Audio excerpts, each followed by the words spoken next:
Buenos días, hoy es el episodio 24 de este diálogo con Álvaro Cedeño. Por aquí Álvaro Cedeño y Álvaro Cedeño les saludan. Papá, ¿cómo estás? Muy bien, muy animado. Ok, me alegro mucho. Bueno, empezamos septiembre y por alguna razón desde niño yo sentía que septiembre era como el mes en el que uno empezaba la bajada. La bajada, quién sabe hacia Sí, qué, cómo ¿verdad? no. Sí. Bueno, cuando empiezan a tener terminación en bre, ya nos estamos acercando a diciembre, que siempre es un mes muy señalado, ¿verdad? Septiembre, Ajá, octubre, noviembre y diciembre. Sí. ajá. Ok, ok. Muy interesante. Yo recuerdo que cuando vivía en el Ártico, el invierno en el Ártico es muy largo, ¿verdad? Dura, bueno, 8 meses, Sí. 10 meses. Y entonces, a partir de que empezaba septiembre, había que empezar a tomar un refuerzo vitamínico que era una vitamina C en líquido Ajá, y ajá. aceite de bacalao en Sí. líquido también, Ujú, ujú. preferiblemente en ayunas. Entonces, Caray. Ujú. uno se tomaba eso en los meses que tenían la letra R. Entonces era septiembre, octubre, noviembre, diciembre, enero, febrero, marzo y abril. Ahí, Y ¿qué ya son? es 6 o 7. 8. Ah, caray. Ya después mayo, junio, julio y agosto son meses que no tienen R. Meses de primavera y verano. Ujú. Así es. Bien, hoy queremos hablar en realidad, no tanto de tu artículo del lunes ni de la ayuda a memoria que publicaste ambos en tu página web, pero sí de el webinar que hospedó y facilitó la Academia Centroamérica la semana pasada. Vamos a compartir el enlace en nuestro canal de YouTube cuando publiquemos este episodio sobre la situación política para afrontar la crisis que estamos viviendo. Yo me sentí muy movilizado por ese webinar y estoy seguro que tú también. Creo que ahí coincidimos y eso es muy interesante. Te digo qué es lo que a mí me movilizó ese webinar. Me movilizó la sensación de que de esta no vamos a salir sin liderazgo intencional en múltiples frentes. Entonces me obligó a pensar cuál es mi parte de responsabilidad o de corresponsabilidad con ese ejercicio de liderazgo que es necesario a todo nivel, no simplemente mantener mi salud individual y ver por mi familia, sino qué puedo hacer por la nación costarricense, ¿verdad? Y entonces, desde el viernes pasado, estoy muy activado a pensar en esa dirección y quería escuchar cómo te había movilizado a ti. Bueno, a mí hay 3, 4 cosas que me movilizan mucho. Primero, la magnitud de la circunstancia en la que estamos metidos. Es que no estamos metidos en una pandemia, estamos metidos en una pandemia con unas consecuencias económicas severísimas, con unas consecuencias eh, políticas mundiales también muy severas. Y esto no se puede manejar de la manera habitual como solemos manejar las discusiones nacionales. Segundo, me parece que las eventuales soluciones que haya, eh, todas nos van a incomodar. Yo sé que en esto tú tienes una visión muy optimista y ahora podríamos revisarla, pero a mí me parece que todas las soluciones nos van a incomodar. Veamos un ejemplo. El teletrabajo ha sido muy beneficioso, pero la gente se queja de que los horarios se han trastornado, de que tienen jefes que los llaman a las 8 de la noche para pedirles algo, etcétera. Eso es las consecuencias negativas del teletrabajo. La educación online, bueno, ni se diga, eso el problema que ha creado es que, no sé, los papás que están en la casa se han tenido que hacer tutores de sus hijos, lo cual es una cosa muy, muy positiva, pero no la tenían en su presupuesto de tiempo, ¿verdad? Y bueno, esa solución tiene esa consecuencia. Ni se diga de los problemas fiscales que vamos a tener, ¿verdad?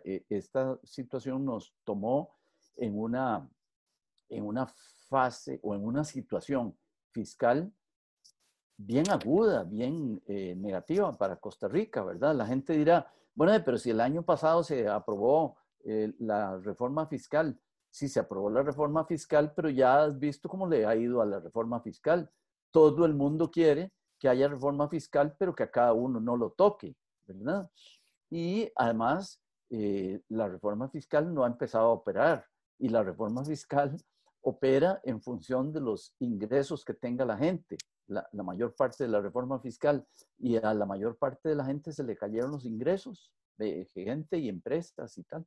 O sea que estamos en una situación fiscal muy mala, con yo no me acuerdo, tercero o cuarto elemento, y es que a mí no me gusta la forma como oigo un cierto rumor, para no decir clamor popular, refiriéndose a todo esto que hay que hacer, ¿verdad? Hay un poco de sospecha de que a lo mejor la pandemia es un invento, que a lo mejor lo que hay que hacer es quitar todas las regulaciones. Hay la sospecha de que ahí posiblemente ya se esté fabricando o lista para fabricarse una vacuna, pero se quieren enriquecer las organizaciones farmacéuticas multinacionales, etcétera.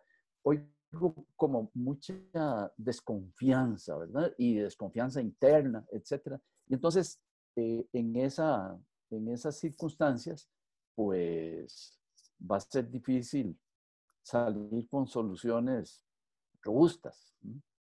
Eso, a eso me moviliza el webinar que auspició la academia y en el cual eh, tuvimos la participación de Jorge Vargas Cuyel, de Kevin Casas y uy, señor, se me olvidó el Risa. apellido, de Risa. Risa, no Sí, recuerdo su apellido. sí. Sí. Ella es funcionaria del grupo Eurasia, Ajá. basada en Washington, y se dedican a gestionar eh, ayudas, paquetes de ayuda económica para los países, ¿verdad? Ujú. Gestionar, no sé si gestionar es la palabra, validar, tampoco sé si esa es la palabra, pero tenía clarísimo el panorama internacional respecto a Costa Rica como destino de inversión extranjera, incluida cooperación internacional como la que podría aportar el Fondo Monetario Internacional, ¿verdad? El FMI. Dos reacciones inmediatas. Primero, respecto al optimismo.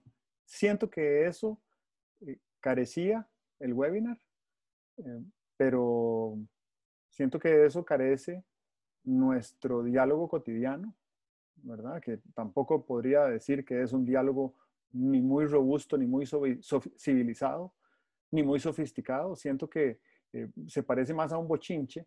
Y tristemente, yo sentía que este mismo bochinche teníamos hace 15 años cuando entré a trabajar al sector público. Era muy difícil tratar de gestionar acuerdos cuando había vociferación y había desconfianza y un verbo muy agresivo hace 15 años. Con las redes sociales, me parece que esto simplemente se ha salido de control y ha permitido que toda esa vociferación y esa Sí. agresividad y toda esa violencia que la gente acarrea y todo el contenido emocional que tenemos los seres humanos por nuestras frustraciones y demás, se han proyectado en una cámara de eco gigantesca donde estamos todos discutiendo por asuntos que son muy superficiales. muy cosméticos. Esto no nos va a conducir a ningún destino próspero. Y entonces, ahí siento yo que tenemos un problema que atender como ciudadanía y es eh, cuáles son las 4 o 5 cosas que tenemos que hacer en los próximos 12 meses, ¿verdad? Yo siento que los 12 meses que vienen son absolutamente críticos para los próximos 10 años. Lo que hagamos o dejemos de hacer en los próximos 12 meses es absolutamente determinante de lo que suceda con Costa Rica en los siguientes 10 años o quizás más allá.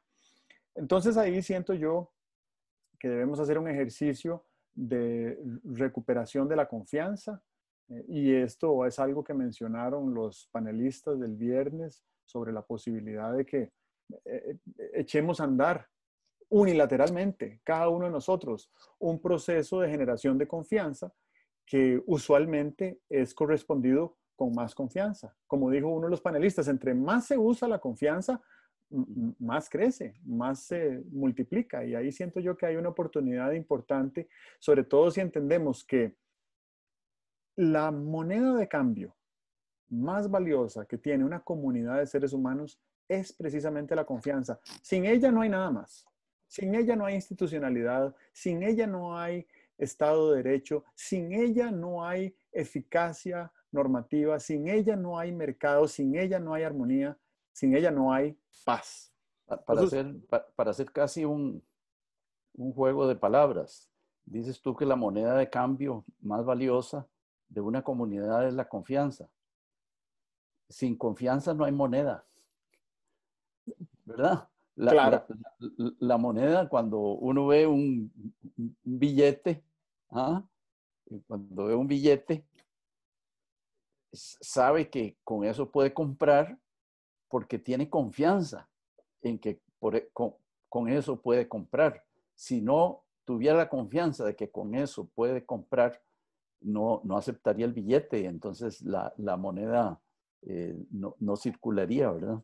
exactamente. Bueno, estás dando en el clavo de ¿Verdad? todo eso. Y entonces sí, tú tienes razón de que la confianza es necesaria. Ahora, vamos a ver que a veces uno se va a los extremos del sistema, ¿verdad? Se va a los extremos del terreno de juego. Y entonces, tal vez habría que calificar cosas, ¿verdad? Habría que calificar si el ruido que se escucha es representativo o no es representativo. El ruido ese que se escucha en las redes sociales es, impacta, pero a lo mejor el impacto no sea proporcionalmente importante, ¿verdad?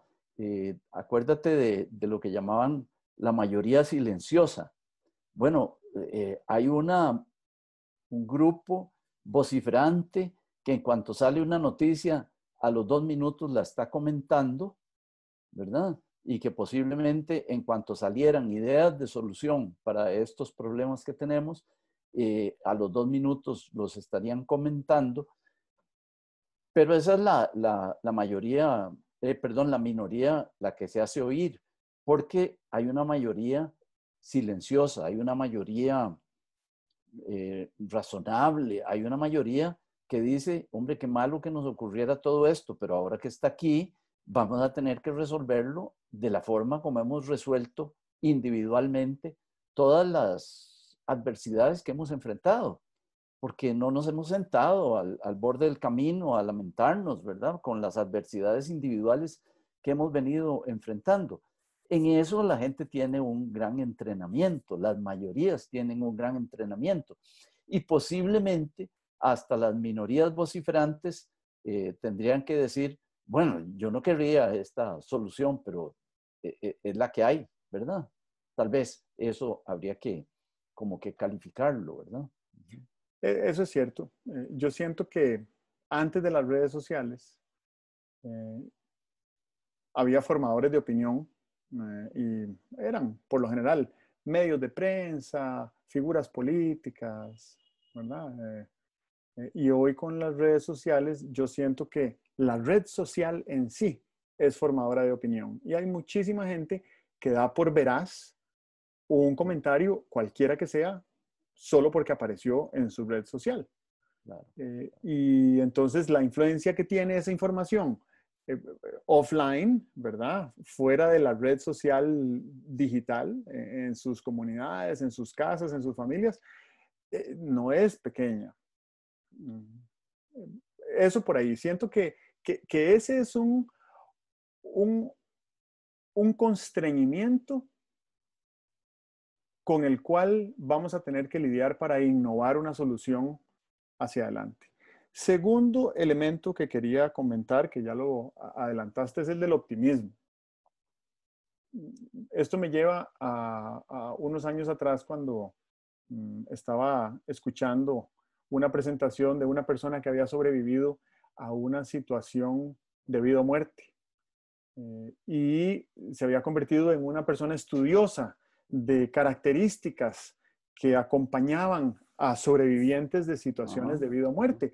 Y había logrado identificar 3 características fundamentales de estas personas que habían logrado sobrevivir a una situación de vida o muerte. La primera es el mantener el optimismo en todo momento, ¿verdad? Tener la firme creencia de que vamos a sobrevivir, de que mañana va a ser mejor, optimismo puro. La segunda característica es la capacidad de priorizar las decisiones. ¿Qué es lo prioritario? Y actuar en dirección a esas prioridades. Y tercero, ser creativos en todo momento. Quiere decir, pensar en soluciones que no necesariamente están ahí, utilizar la imaginación para ver de qué manera pudiéramos salir de un apremio que si no salimos nos cuesta la vida, ¿verdad? Entonces, el optimismo, la priorización y la creatividad acompañan a todos estos seres humanos que han sobrevivido a situaciones de vida o muerte. Yo no digo que estamos en una situación tan apremiante como para que sea de vida o muerte. Bueno, para alguna gente la enfermedad del coronavirus sí lo será.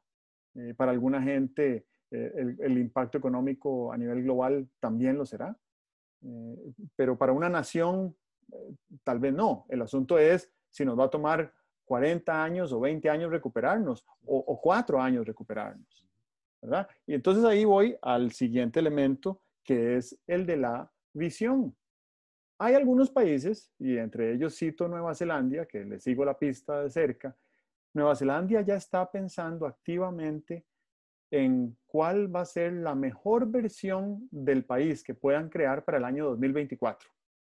Porque su primera ministra le dijo a su pueblo desde el principio de la pandemia, vamos a cerrar fronteras, nos vamos a empobrecer y vamos a tener que construir juntos una mejor Nueva Zelanda para el año 2024, que es más o menos cuando va a volver a recuperarse nuestra economía.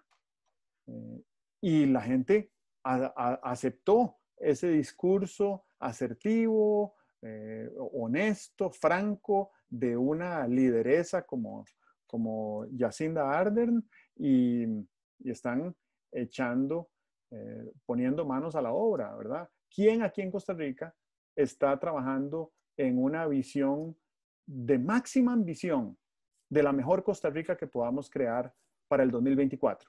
Y cito el 2024 como una fecha arbitraria. El problema es que aquí estamos demasiado constreñidos por los ciclos políticos. Entonces, uno de los elementos que mencionaban en el webinar del viernes pasado era, y casi con resignación, que el año entrante es año electoral. Y entonces inician las precampañas y ya la atención y el capital político está puesto en otro lado.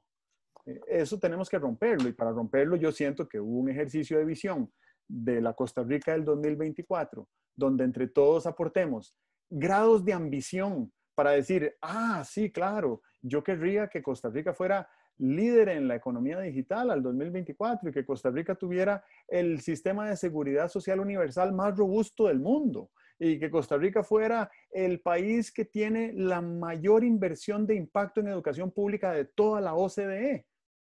Que Costa Rica fuera uno de los 25 países más competitivos del mundo. ¿Qué tal si hacemos un paquetico de cosas que nos ayuden a decir, ok, arrimemos hombros y hagamos esto, porque si lo hacemos, el pastel va a ser de este tamaño? A la hora de repartirlo, va a haber mucho más que repartir que lo que estamos tratando de repartir hoy. Y en eso tienes razón. Es el tema de hacer crecer el pastel que lo has venido citando en esta crisis, ¿verdad?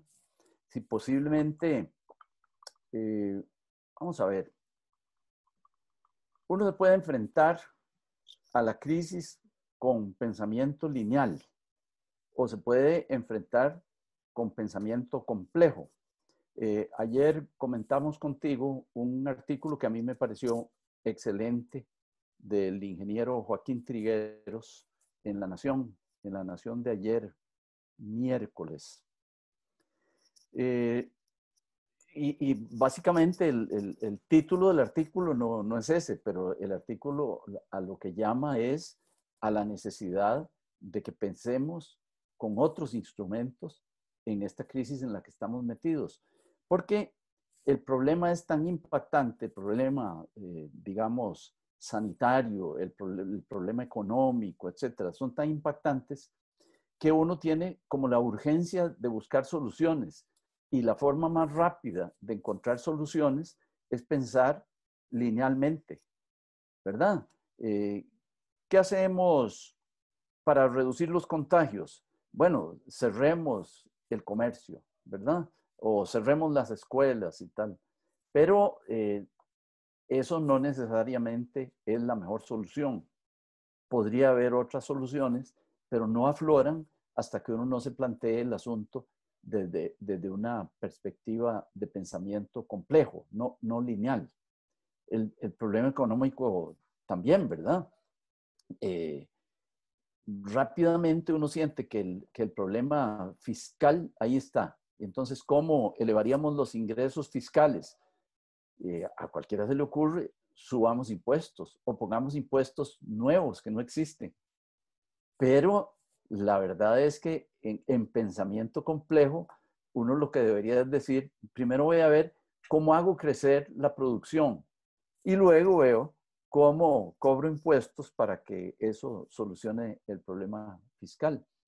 Y yo creo que es simplemente una cuestión de actitud y es ese llamado que tú haces al optimismo.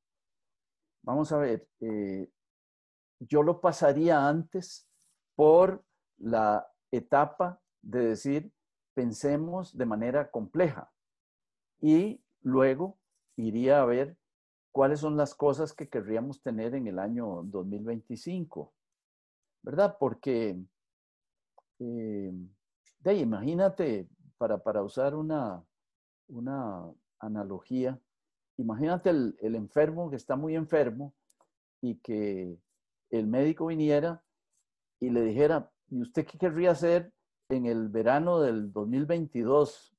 Y aquel lo que quiere es no morirse de esta pataleta, ¿verdad?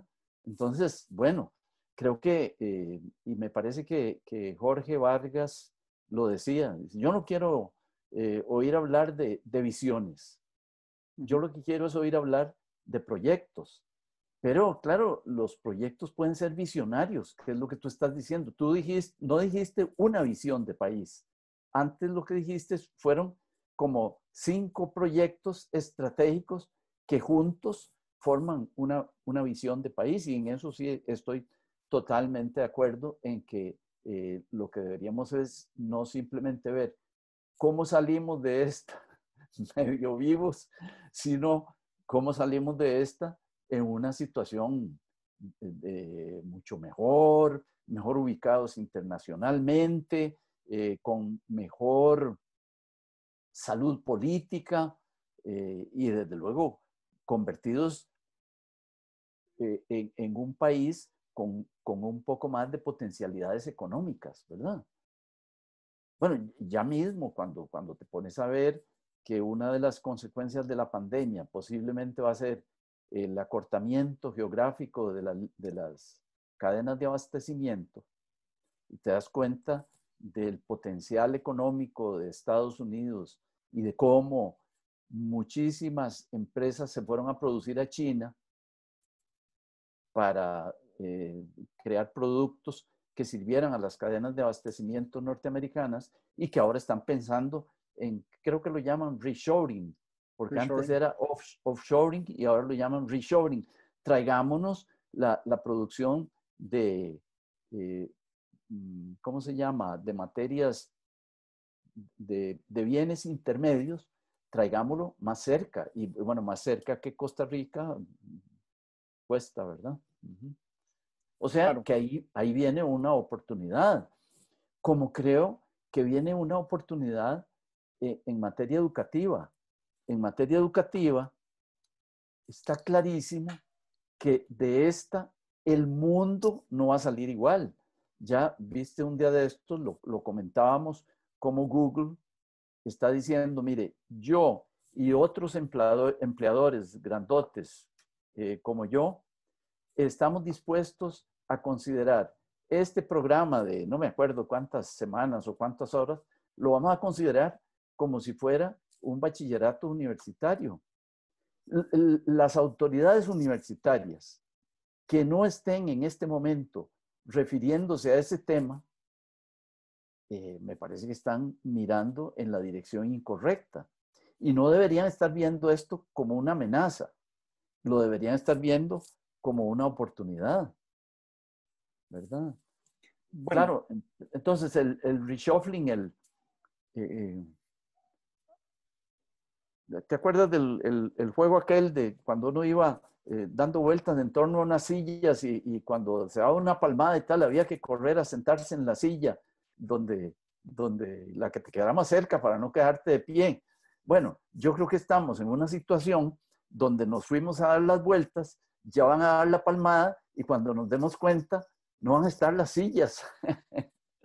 Y entonces lo que deberíamos hacer es estar pensando en qué hago yo para seguir en el juego, si luego, si cuando me vuelva a buscar alguna silla no va a haber ninguna. Entonces, bueno, habrá que sentarse de cuclillas, o habrá que acostarse en el suelo, o habrá que quedarse de pie, o habrá que apoyarse unos con otros, ¿verdad?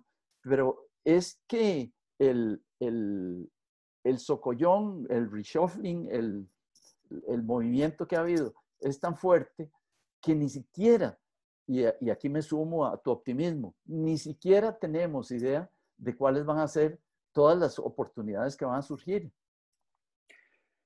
no sé si recuerdas al famoso jefe de despacho de la Casa Blanca cuando asumió la presidencia Barack Obama, en medio de la peor crisis Sí, económica uh-huh, en 70 años que había tenido Estados Unidos, sí. esto fue enero del 2009, lograron negociar rápidamente un paquete de estímulo en el Congreso que era de 700 billones de dólares.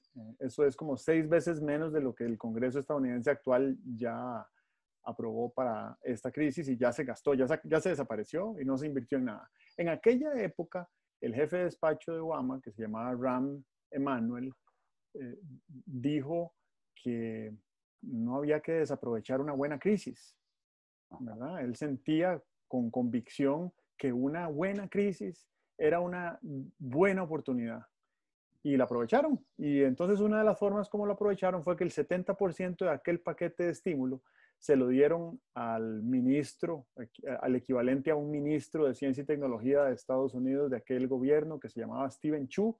Steven Chu era premio Nobel de Física y él utilizó ese dinero para invertir en desarrollo científico y tecnológico del futuro, ¿verdad? De ahí nació Tesla, por ejemplo, que son los vehículos eléctricos más avanzados del mundo y que cambiaron para siempre la industria automovilística.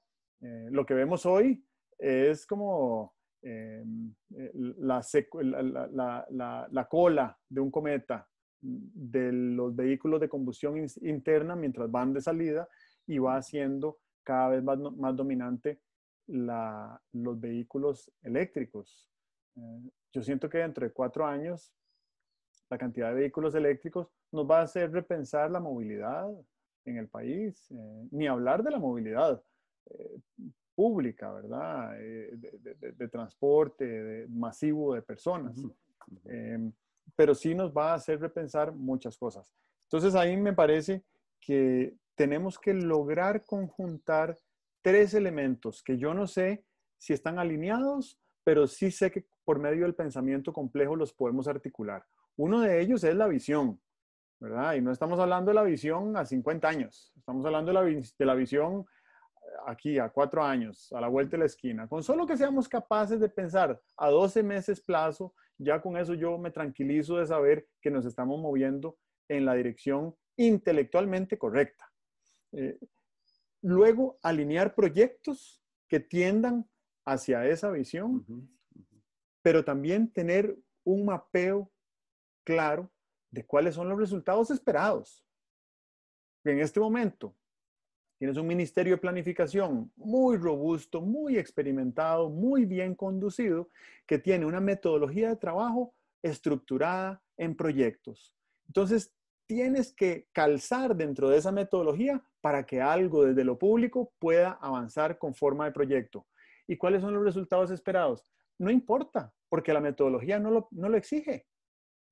Pero necesitamos tener claridad de cuáles son las expectativas, porque de lo contrario, en cualquier lugar del camino vamos a estar perdidos. Imagínate lo que sería, a propósito de lo que hablábamos la semana pasada de ingenieros, que un ingeniero inicie un proyecto sin tener una expectativa de resultado. Sí, sí, sí. Es desastroso. Y entonces, ¿cómo puede ser que tengamos ese paradigma metodológico en el desarrollo de políticas públicas a nivel estatal? Bueno, y cito a Kevin Casas, que dijo una verdad contundente como un piano. El Estado costarricense está abiertamente obsoleto, ¿verdad? Entonces, ok, sería una pérdida para las próximas 2 generaciones de costarricenses si saliéramos de la pandemia con el mismo estado. Y eso quiere decir que vamos a tener que arriesgar, vamos a tener que hacer cambios, vamos a tener que, ¿cómo fue que dijiste? Todos estos cambios que tenemos que, todo lo que tenemos que buscar en materia de soluciones van a ser incómodas, incomodísimas, nos van a sacar de nuestras zonas de confort. Pero bueno, la pandemia nos acaba de sacar de la zona de confort. Sí. Y eso yo lo veo como una oportunidad, porque como dice el famoso refrán, tal vez es famoso entre gente emprendedora e innovadora, nada extraordinario se ha creado nunca dentro de una zona de confort. Y estamos ante un escenario donde necesitamos crear muchas cosas extraordinarias, entre otras, un Estado que sea funcional y eficiente. Entonces, necesitamos salirnos de nuestra zona de confort para crear esas soluciones extraordinarias. Y ahí es donde siento yo que está la oportunidad. Pero no quiero irme de este argumento sin reiterar este alineamiento entre visiones, proyectos y resultados, que yo siento que esa es una mecánica de pensamiento que nos podría ayudar a atraer a mucha gente a la mesa para poder gestionar acuerdos en múltiples direcciones. Es que tenemos que reconstruir todo, tenemos que rediseñar todo, todo, literalmente todo, la educación, la salud, el mercado, las empresas, la seguridad ciudadana, las instituciones públicas, la industria turística, la producción de alimentos, la protección ambiental. Tenemos que rediseñarlo todo. Eso quiere decir que hay suficiente trabajo para todos, hay espacio para las visiones de todos los cortes y de todas las índoles, y si utilizamos este paradigma de pensamiento, a mí me parece que es más probable que alcancemos acuerdos que, aunque no sean perfectos, sí serán perfectibles.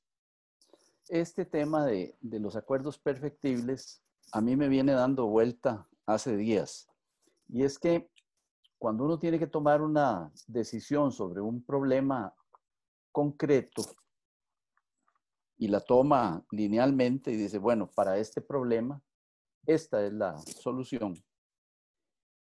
Generalmente se acepta que la solución es permanente, ¿verdad?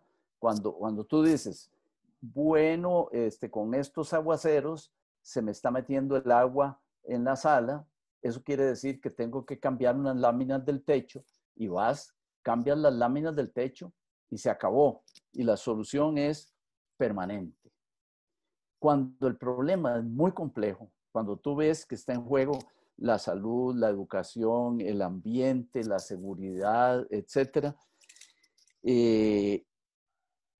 hay como una cierta resistencia a que la decisión sea permanente.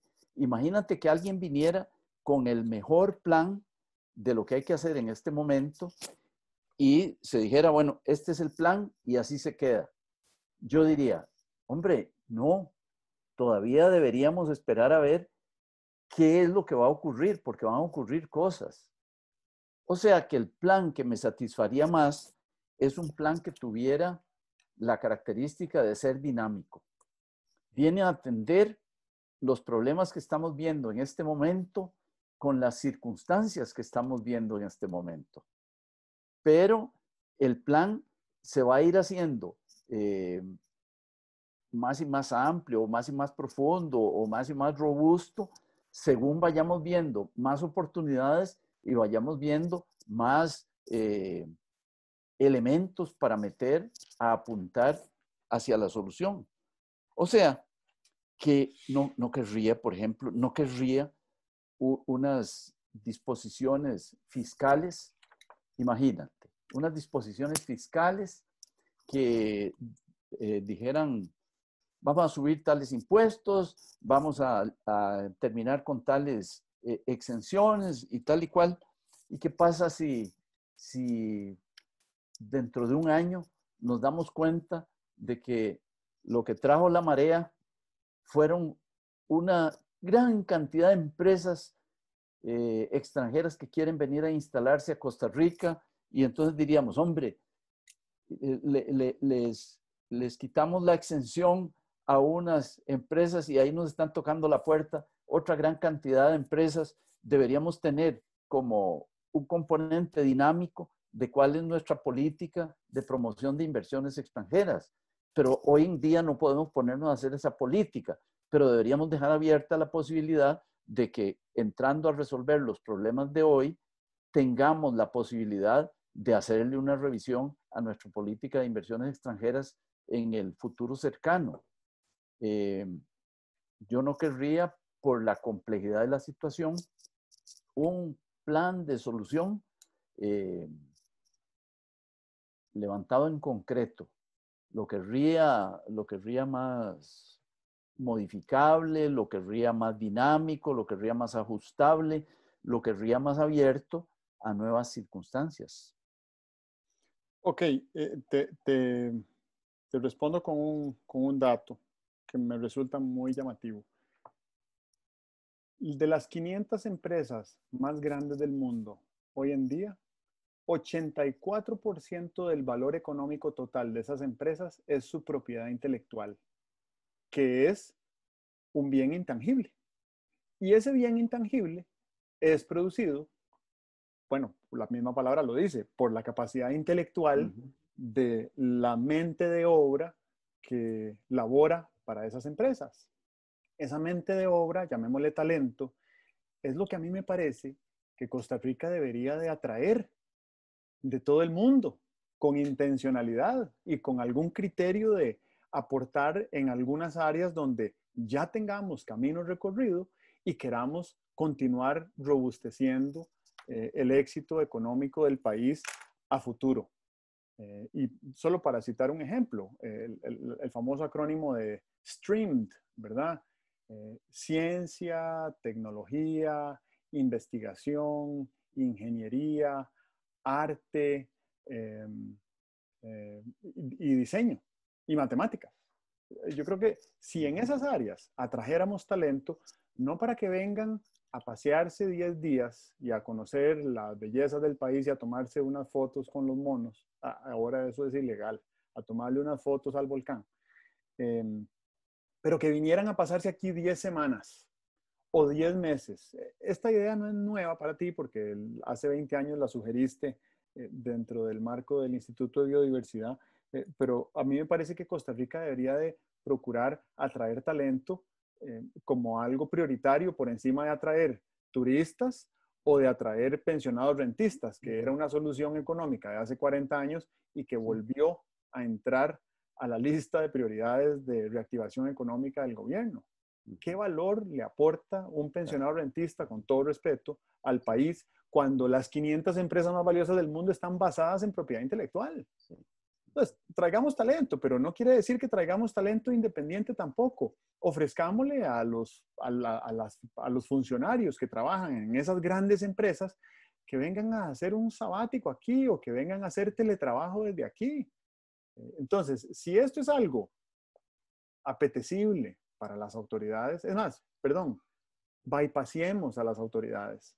Hagámoslo desde lo privado, probémoslo con algunas comunidades, con algunas empresas turísticas, con algunas, digamos, polos de atracción donde se pueda venir a pasar unas 10 semanas a ver qué pasa. Y cuando tengamos una solución exitosa, probada, se la pasamos al Estado para que el Estado la escale, porque en eso no hay nadie mejor que el Estado. Pero no vamos a pedirle al Estado ni que innove por su cuenta, ni vamos a pedirle al Estado, ni vamos a ir a comentarle una idea que tenemos para que la saque adelante. Eso es ineficaz.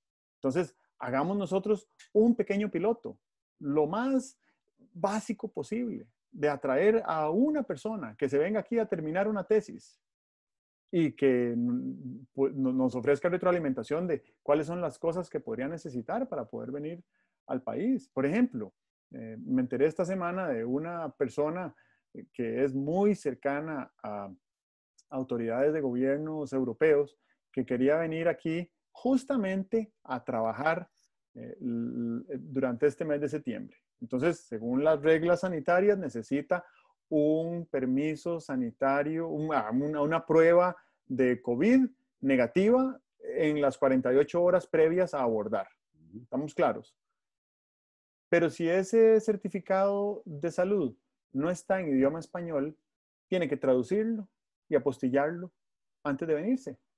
Eso prácticamente imposibilita que mucha gente venga a Costa Rica. Entonces, olvidémonos de atraer talento y olvidémonos de atraer turistas con esas regulaciones. Ahora, estamos en una pandemia, entonces también entiendo que la salud es prioritaria y lo dijeron muy claramente los comentaristas del webinar el viernes pasado. Si no resolvemos la situación sanitaria, no vamos a resolver la situación económica. No importa cuántas vueltas le demos a eso, ni cuántas ganas tengamos de ir al restaurante o de abrir las tiendas, si no resolvemos la situación sanitaria, no vamos a resolver la situación económica. Sí, sí. Cuando hablaba de dinamismo de la solución, o sea, que por dinamismo lo que señalo es una solución que según pase el tiempo se pueda ir mejorando, ¿verdad? Entonces, fíjate que tú hablas de atraer talento y a mí me parece muy bien, pero a la vez uno debería decir, bueno, si por un lado estamos tratando de atraer talento, hagamos algo para producir talento, porque el talento, esas gentes talentosas que están produciendo productos valorables económicamente en las empresas, no construyeron su talento antier, lo construyeron a lo largo de los años, como se construye el talento. Bueno, entonces, qué interesante sería que cuando dijéramos, ¿cómo reabrimos las escuelas? Reabriéramos las escuelas con la consigna de que lo que tenemos que producir no es transmisión de información, sino que tenemos que producir talento. Y hasta se podría conectar con la atracción de talento en inversionistas, se podría conectar con producción de talento en las escuelas. Eso no cuesta mucho hacerlo. Hay una cosa que me gusta en el enfoque tuyo y es que estás utilizando mucho el concepto de prototipo, ¿verdad? No estás hablando de hagamos un programa para traer a 500 inversionistas. No, estás diciendo traigamos uno, desde luego, y aprendamos de ese uno y creemos redes a partir de ese uno y tal. Si la idea de hagamos este programa que es tan bueno, pero hagámoslo con 500, es una idea de la revolución industrial, es de la producción en masa. Y hay cosas que no se pueden producir en masa. Hay cosas que usted las tiene que producir como produce una obra de arte, ¿verdad? Uno no se imagina a Da Vinci produciendo sus obras y luego diciendo, ahora reproduzcanlas. No, ahí quedaron y son una maravilla. Bueno, hay que producir unas cuantas obras de arte y luego ver si de la producción de estas obras de arte políticas, económicas, ¿verdad? De estas creaciones, masterpieces, de estas creaciones que fueran verdaderas obras maestras, podemos replicarlas en otros campos o multiplicarlas, etcétera, ¿verdad? Esa es una idea que yo creo que es importante tenerla, pero claro, uno no la puede tener a menos que la divulgue, la comparta y sobre todo a menos que se nos reduzca la crispación esa que tenemos porque la pandemia nos está golpeando muy fuertemente. Tenemos de una cierta forma, como decían algunos autores, en problemas de negociación, tenemos que dejar el pleito abajo y subir al balcón y desde ahí vamos a tener una mejor perspectiva de por dónde podríamos salir mejorados de esta situación. Subámonos al balcón. ¿Qué quiere decir subir al balcón? Bueno, subir al balcón quiere decir hablar de esa visión que tú estás hablando, mencionar algunos proyectos estratégicos, pensar en una solución dinámica que fuera mejorable con el paso del tiempo, etcétera, ¿verdad? Yo siento que estás describiendo con mucho detalle la economía naranja, que es una economía que deriva de una cultura, ¿verdad? ¿Cuál es el valor socioeconómico que deriva de la cultura holandesa? Por ejemplo, hay billones de euros que son producidos anualmente en Holanda porque son holandeses, ¿verdad? Y en Italia porque son italianos y en Japón porque son japoneses. Entonces, ¿cuál es el valor socioeconómico que representa la cultura costarricense? ¿Y cuál es el valor económico de esta idiosincrasia? Bueno, para empezar, somos desmilitarizados. Ya eso es una rareza. Segundo, tenemos casi 200 años de vida republicana soberana. Es otra rareza. Tercero, hemos priorizado la educación pública por 130 años. Otra rareza. Tenemos 80 años de seguridad social universal. Otra rareza. Ese conjunto de rarezas es una representación de la cultura costarricense.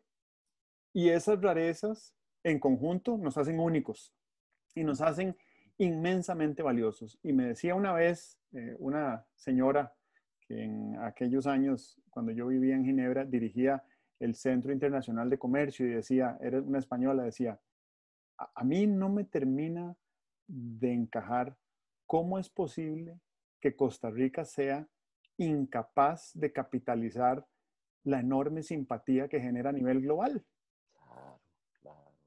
No tenemos medida de esa simpatía, no tenemos estrategia para avanzarla, no tenemos ninguna política para capitalizarla. Nuestro servicio exterior y nuestra diplomacia no están diseñados para eso.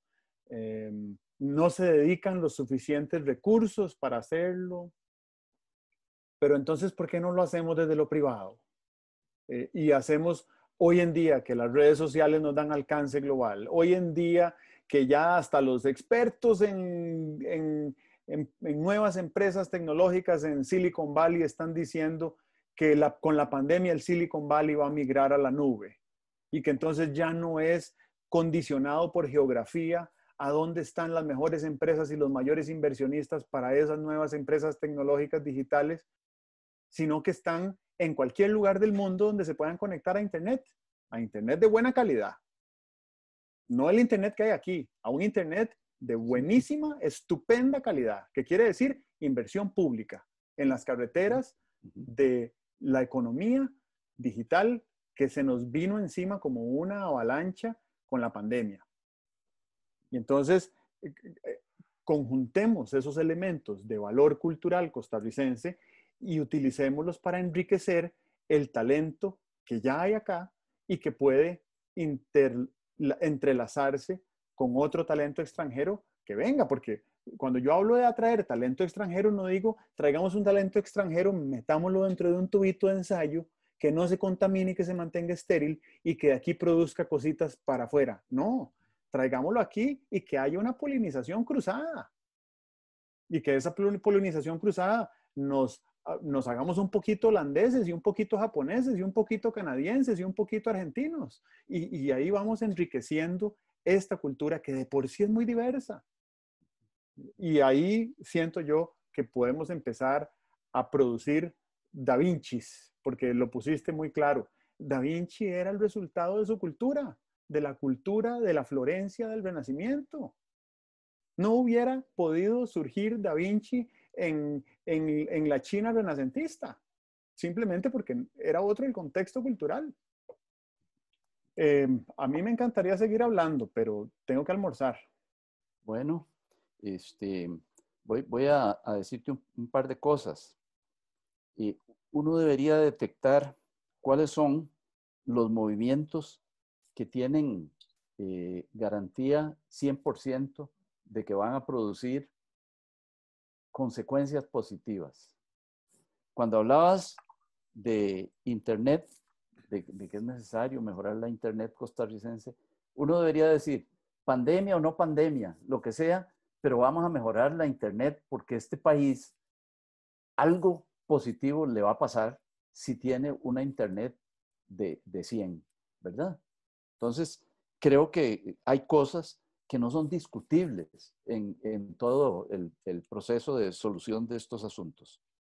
El segundo tema es que me gusta mucho la idea de convertir la reflexión sobre los rasgos positivos de Costa Rica en parte de todo este proceso, entre otras cosas, porque es refrescante pensar en los rasgos positivos, ¿verdad?